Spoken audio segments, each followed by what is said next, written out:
Now we can have a little.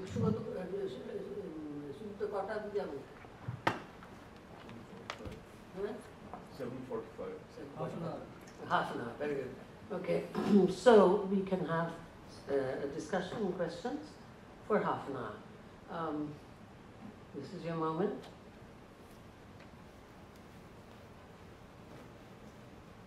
Yes. Jonathan, there's been, I don't remember this. Oh, okay. Oh, sorry. I think about 10 years ago, there was a non-profit founded in Andhra Pradesh called Agastya, and they were providing rural children with science education in a very imaginative format. They had these big buses and hands-on learning tools that the bus drivers were equipped with, and they would drive to the rural areas and invite the kids to come and experiment. And this has really resulted in quite a large section of neglected rural schools getting access to actual very simple science experiments. And some of those children who've come through that have actually gone on to win Intel scholarships.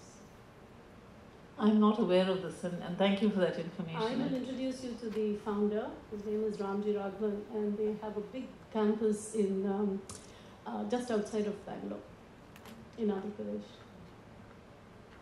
Other questions? Just a comment, not a question. Yes.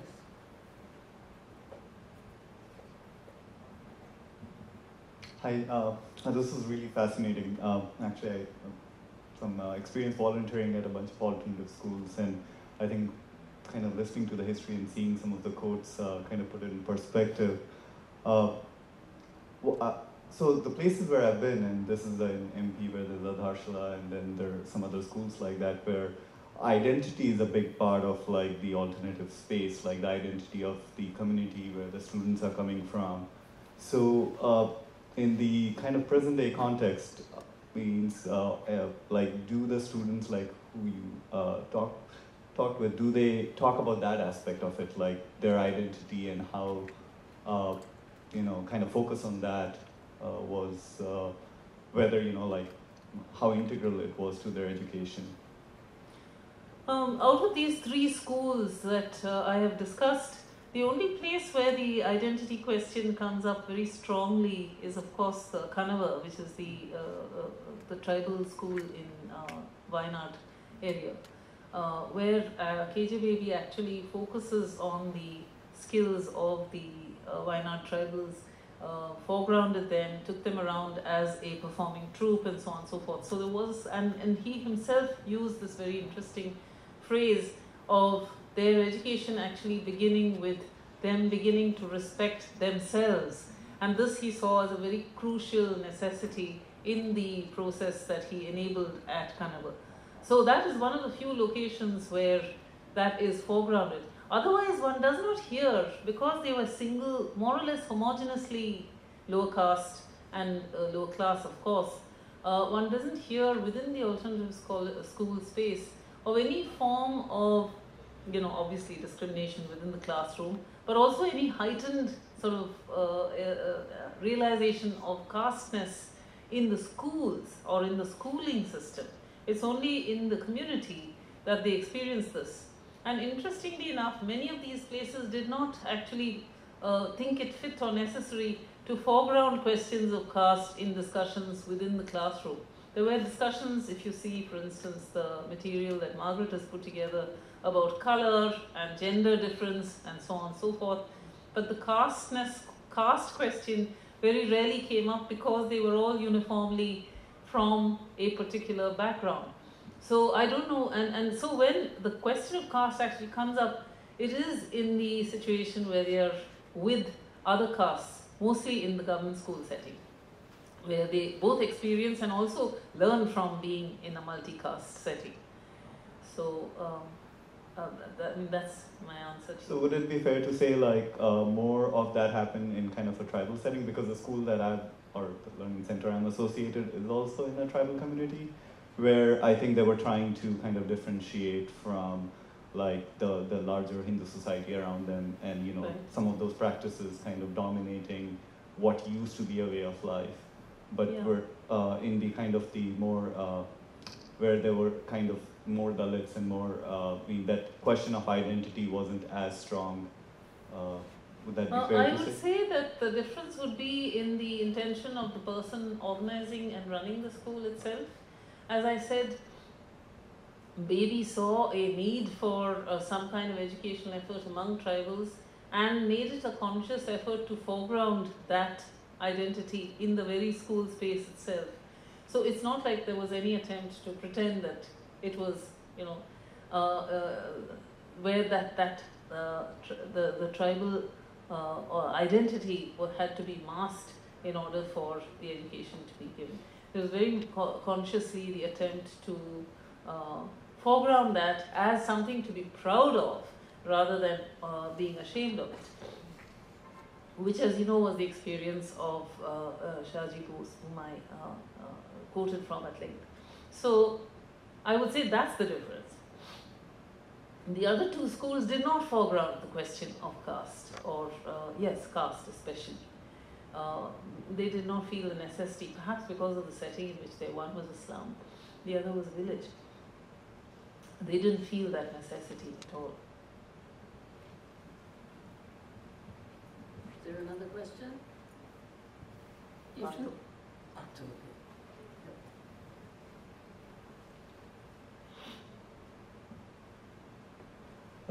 To go back to your main sort of concern about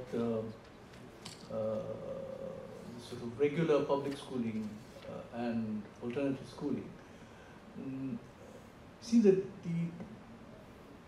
the problem seems to be, or the divide seems to be, that there has to be a certain kind of public certification of education, which the formal school system or university system provides. But there are, at least from what you've described, there seem to be two kinds of sources of distrust, where the credibility of this public certification is put into question. One is a distrust by certain segments of the market itself, right? Where, for instance, various kinds of employers may not have the confidence in the school or university certificate and would insist on some other kind of test. So, for instance, the face-to-face interview or something like that, which basically says that we don't really trust the university certification. So there's one kind of source of lack of confidence. But the other one, which your alternative schooling seems to suggest, which is not so much on the part of a market or segments of the market, but a sense among certain educators that the formal schooling does not provide what's called, repeatedly there is this term, it does not give you real education. So there is some notion of a real education which is missing, and that seems to be what these alternative schools seems to do, because they don't, as you yourself described, they don't seem to prepare the student any better for employment or anything like that. So if those are the two really sources of distrust, then given the situation now where what you're suggesting is that this alternative experience largely seems to be a thing of the past, right? The private education largely seems to be directed at precisely acquiring those kinds of skills which the formal school system or at least the government school system does not provide. So whether it's English language training or whatever else, which of course makes it much more expensive, etc., and it has its own problems about who can have access to it, etc. So is that the sort of moment that we are at now? In other words, it's either the private schooling or it's the same public credentials of the school system, where those who cannot afford the expenses of the private schooling will essentially have to rely on this government certification, and essentially that government sector where the university degree is acceptable. There are two things I want to say here. One is that actually I would disagree that the private educational efforts that we are exposed to today are providing anything better than the government school system. They are not necessarily doing so. No, but I am suggesting, in fact, that there is a vast market in credentialing which is being exploited by the private educational sector. Yeah, exactly. So there's no real education actually in that sense happening. So the choice is really between what is the better credential, because government schools have been seen as spaces which are exclusively now confined to people of lower caste and lower class definitely. They are to be avoided, and therefore the chance of perhaps becoming even slightly more acceptable in, say, the job market or some kind of encashability is happening via private schooling. But that is expression of hope rather than actual reality. That's what I'm suggesting. I mean, the report after report is showing that it's not just government schools that are failing us today. It is also the vast sort of network of private schools. And believe me, they are also, as you probably already know, in villages as well. Then villages are no longer exempt from the market, the educational market, as it were. Having said that, I also want to come back to this question of whether or not the alternative school actually prepared students for the exam. Well, the most interesting thing about it is that these students were able to take the exam with a year or less of preparation. In most cases, I'm talking about the 7th standard exam. But in some cases, also the 10th standard exam, with a year or less preparation, showing that actually passing the exam does not require 10 years of schooling or 7 years or 7 or 8 years of schooling. Rather, you can spend that time doing things that you enjoy and probably gain confidence, the way in which many testified to the question of confidence, or learn some other skills and so on. But that you can actually take an exam which entitles you to whatever the privileges of taking the exam are in a relatively shorter period of time for preparation. They were Why willing do you to think that is the case? I'm sorry to interrupt in this way, but it really interests me because I'm also involved in this kind of stuff.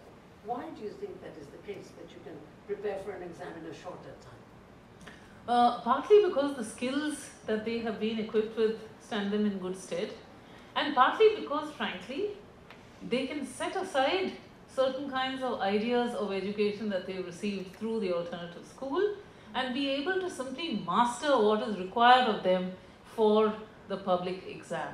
And they do it, I mean, in some ways they are the proof that you do not require a very long period of schooling in order to reach that stage. You need basic literacy, you need basic numeracy, but thereafter it is individual effort with some, of course, teacher input as well, and sustained effort for a short period of time to prepare you for the exam, where you're actually working backwards. What's the exam like? And you work backwards to prepare for it. So that would actually explain why this happens. Yes, I agree with you, but you should continue answering his question unless you finished.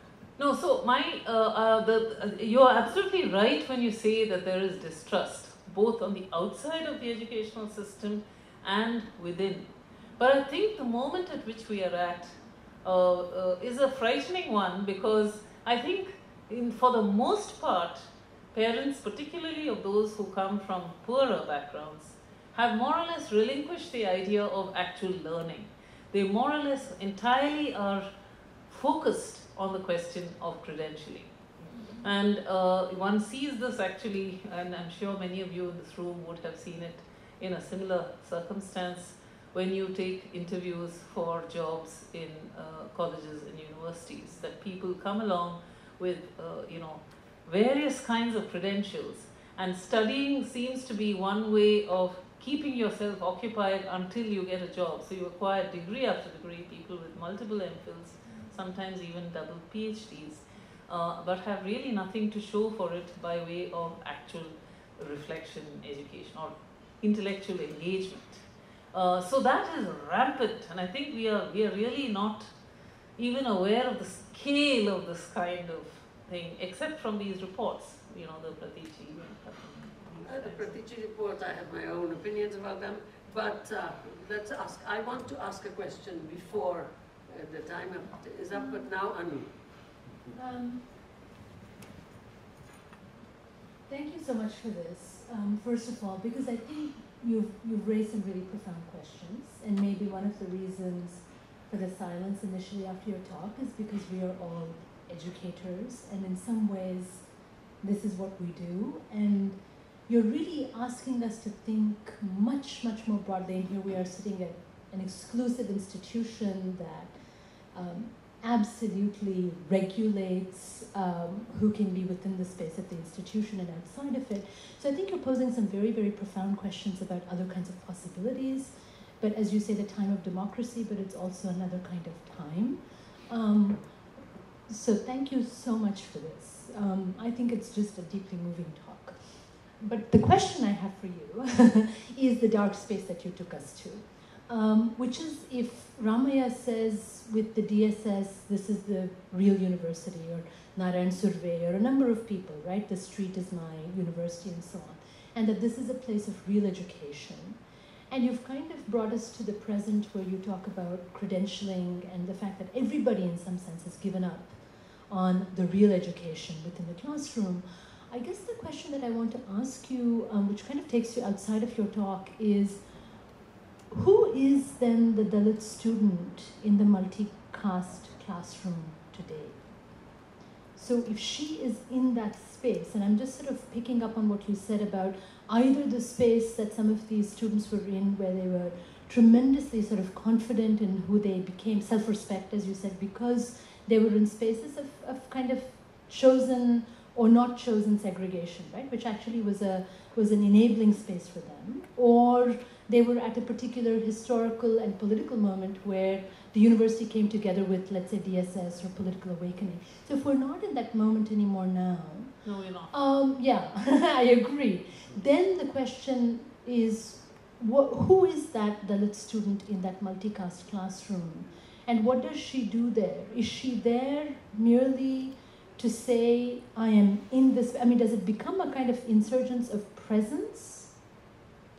Does she force another kind of knowledge on the classroom as a whole? Just what are the possibilities from within the context of the classroom space for in any way pursuing the kind of the place that you left us in, which is the question of real education? And because this is such a contentious issue, not just in elementary school and so forth, clearly in the context of the university, I'm just wondering what you think is happening in those multi-caste classrooms today. Because they're such fraught spaces, they're spaces where there's an intensive unspoken conversation around sexuality and desire. So what is the space of that classroom today? In the context of caste, I guess. And is there the possibility for any kind of insurgence, for any kind of transformation? The short answer is no. And I think that the reason I say this so bluntly is because one of the things I'm suggesting is the government classroom, particularly in, say, the urban areas, but increasingly also in rural areas, and I'll come to that one instance again in a moment, are not anymore multi-caste. The upper castes have more or less entirely withdrawn and have exercised the privilege of going to. Even Dalits are withdrawing. It's not as if the Dalits are in any way, but the minute they can afford something even slightly better, they themselves are withdrawing from these spaces. So it's really only those who can afford absolutely nothing else, nothing better, who are in that space and who receive actually the most appalling kind of degree of inattention, I would say. So I am suggesting that the term I use, which is actually a Dewey phrase, it's John Dewey's phrase, the social endosmosis, which is enabled, is something that is certainly still true of our public university. And that is what is, of course, now rapidly being dismantled. So we're going the way in the university, the way the government school had already gone after the 1980s. I would say the 80s would be the time when the shift really happened, when this extraordinary proliferation of private schooling happens. There are these exceptions which, for instance, she had mentioned in Andhra Pradesh and so on. There is one person in Andhra Pradesh who's training the scheduled castes very rigorously. He's an IPS officer, and he has managed to get a lot of his students. And he is again focusing on the self-respect. He apparently struts around the school with guns on his two sides of his hip, and he asserts this kind of military training for these children, many of whom have now got admission in Azim Premji University in Bangalore through scholarships and so on and so forth. So there are these small exceptions, but by and large, the government school is one which has been deserted by the upper castes and has been given up. So I would not say that there is much hope there. Where there are multi-caste classrooms, as in a school I visited in Raichur recently, I only just visited the place, which has both children of the Udasis and Lingayats, who are the landowning castes. The rigidity of the difference is not so much in the classroom and in the access to education, but around the midday meal scheme. Now, see, here again you see this kind of extraordinary politics played around midday meals, which are of course a major reason for students at all attending these government schools. It's for the meal. And the insistence that it be a non-Dalit who cooks, and that the Dalit students sit separately and the Lingayats sit separately and so on, all these things are somehow reproduced in ways that are almost naturalized. So to the extent that I'm not saying that there was a better moment. We don't know. Certainly the stories of humiliation that these autobiographies testify to suggest something else. But there is to the extent that there are multi-caste classrooms at all, there are all kinds of new divisions which are not necessarily signs of encouragement. So I think what we are hearing is that, and it's amazing because this is an area where the Dalit Sangharsh Samiti was at one time very, very strong and powerful.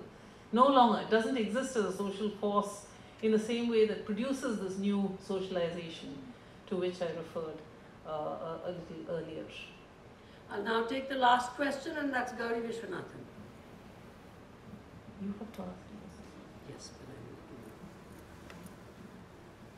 Thanks so much for this presentation, Janaki. In fact, it was exactly this issue of midday meals that I wanted to also ask you about, because it really, I think it enlarges that context of relationship between schools, the alternative schools, and the states.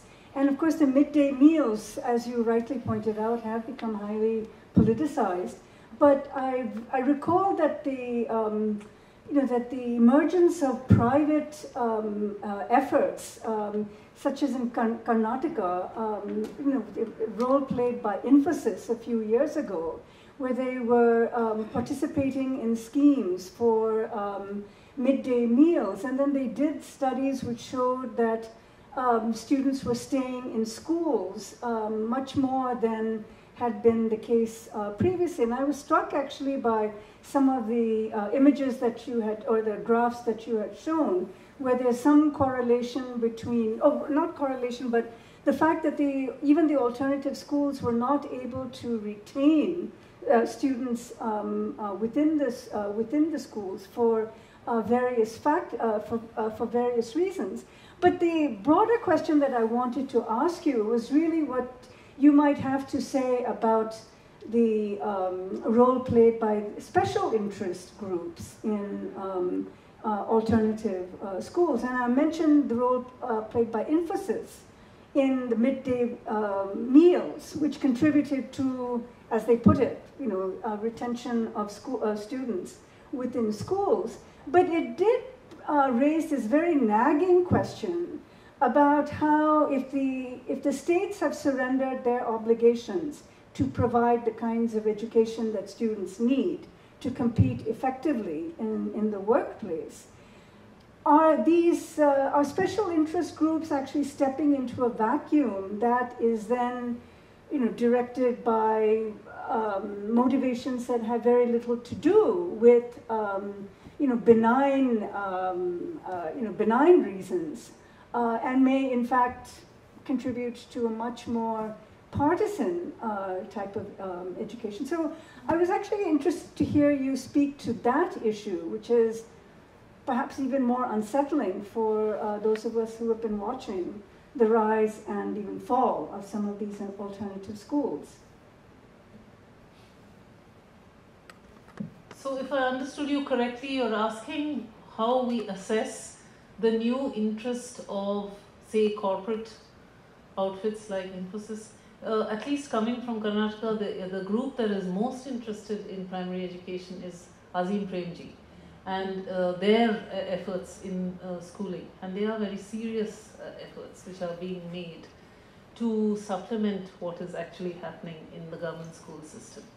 They are in fact actually supporting, so I would not see it as a troubling development.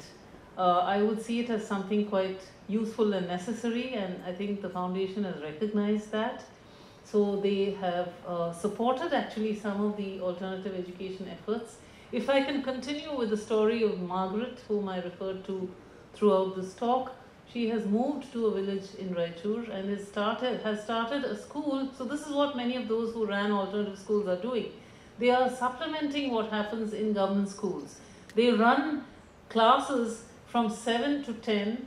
The child then goes to the government school from 10 to 3:30.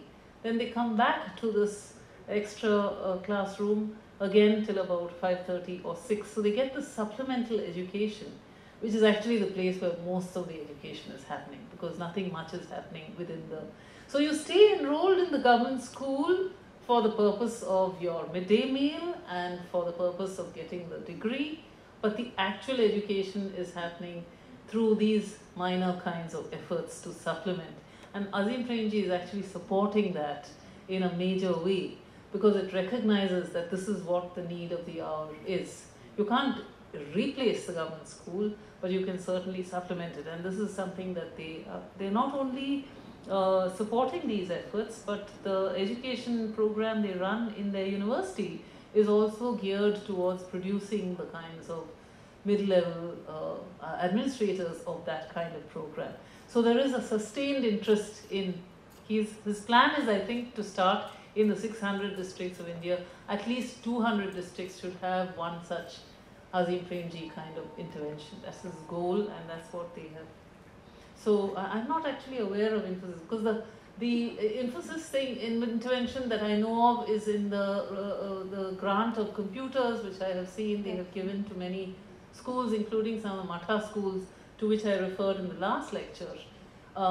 That's a bit of a funny business, because it looks like it's machines which they don't necessarily use anymore or find saleable or anything like that, which have then been dumped on these If I can just schools. add to that very quickly, since you asked about Infosys, this was a few years ago when Narayana Murthy was running Right. Infosys, and at that point he was actually very interested in bringing villagers to the Infosys campus and discussing with them, the types of schools that he would be able to assist with. But he was also very clear that, and in fact he was confirmed by what the villagers were saying to him, that they were asking for instruction in English. They did not want Kannada language instruction. But this They has wanted been his instruction in- pet project. Yes, exactly. He has publicly Exactly. said over and over again that English and English Right, alone right, must be right. taught to But he was everybody. also saying that this is the source for building massive technological I think we should literacy. probably continue this conversation at dinner, and I'm not going to ask my question. No, because you it's must. too long, believe me. No, But please. I will say one good thing about Azim Premji. He's a good capitalist, because he's also the corporate sector. Yes, But, he's really interested in what we need, which is holistic from the bottom to the top. I'm rather involved with the university, Azim Premji University, and it seems to me that that's like Balwant Parekh in Baroda. Of course, he didn't go into primary education, but I think Azim Premji is to be commended. Yes, I think that's what I said. I add my voice. Now, my question will keep. It's a much longer question. So this obviously was a very interesting talk, because the discussion, this is the first time in my life that I, as moderator, have withheld my question.